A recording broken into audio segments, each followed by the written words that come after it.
এয়ারক্রাফটে স্বর্ণ পাওয়া গেলে কঠোর ব্যবস্থা নেওয়া হবে বলে সতর্ক বার্তা দিয়েছেন জাতীয় রাজস্ব বোর্ডের চেয়ারম্যান আব্দুর রহমান খান। হযরত শাহজালাল আন্তর্জাতিক বিমানবন্দরে কাস্টমস হেল্প ডেস্ক উদ্বোধন করে এ সতর্ক বার্তা দেন তিনি।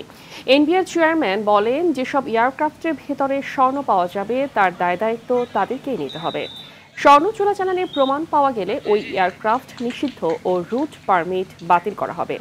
রমজানে নিত্যপণ্যের বাজার স্বাভাবিক রাখতে ভোজ্য তেলের আমদানি শুল্ক 10 থেকে কমিয়ে 5% ও খেজুরের শুল্ক কমানো হবে বলেও জানান এনবিআর চেয়ারম্যান।